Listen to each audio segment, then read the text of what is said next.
So I'm working on a placement at the moment. Surprise, surprise, I also do placements every now and again. And it occurred to me to just have a chat about a recruiter's worst nightmare. So what is, for all the recruiters in the room, what is your worst nightmare? Is presenting the offer and having the candidate say, no thank you? Not so.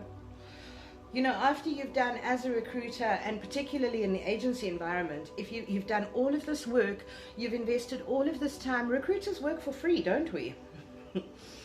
So you've invested all your time, all your energy, you've almost counted your money before that offer has been signed and sealed. Not so. I know I have many, many times.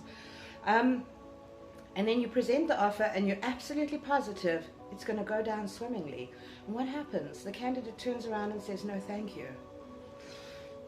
Not a pleasant experience. Now, I'm talking to both recruitment agencies and I'm talking to line managers. You know, if this has happened to you guys, this is a bitter, bitter, bitter pill to swallow.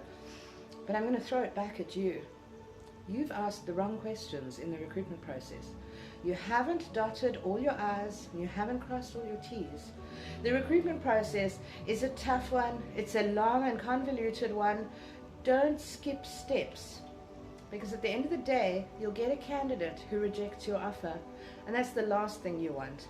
You know, as a recruitment agency, you're representing your client as well as your candidate. So you suddenly look like you haven't done your job as a recruiter when the candidate rejects the offer. As a line manager, what happens? You turn around, you walk away from the thing, you're frustrated, you're irritated, and you know what? You've lost time. And in business, I'm sorry, time equals money. You've lost money on this transaction.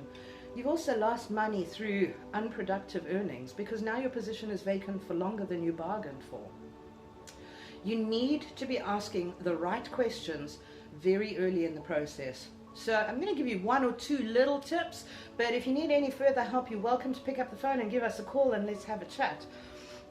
So right in the very beginning of the process, when I first identify a candidate that I think will fit this particular role I'm looking for, I talk salary.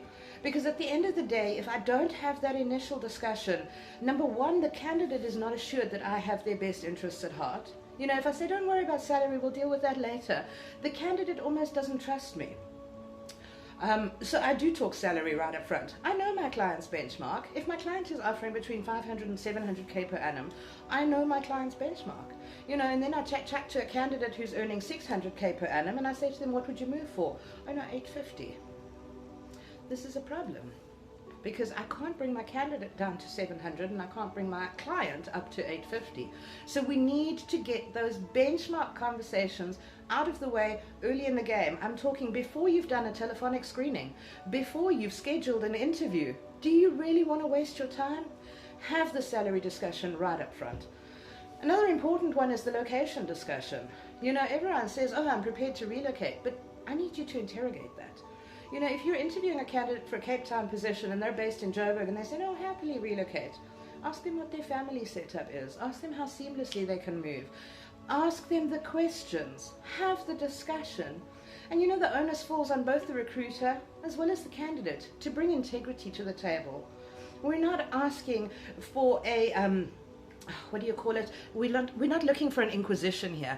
We're looking for an open and transparent conversation where we say, these are my parameters. What are your parameters?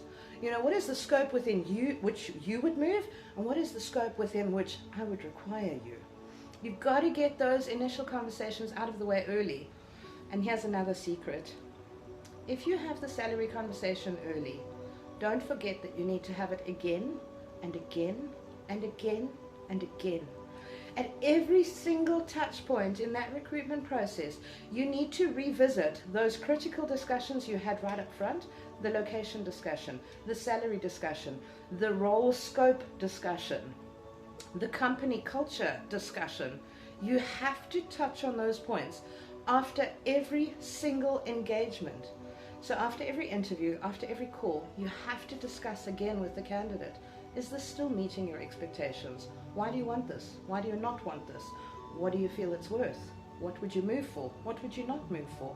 You've got to start building a relationship with your candidate. Whether you're a line manager or whether you're a recruitment agency, it is so critical to be transparent in this process. I encourage you to reach out to your candidates with a different mindset today and see what happens at the end of the process.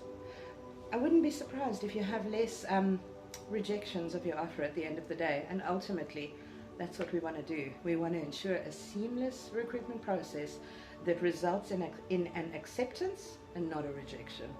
If you need any help or if you have any questions on any of these processes, do reach out to me. My mobile number is 083 476 4265. My name is Chantel Buerta. I'm a recruitment strategist and coach.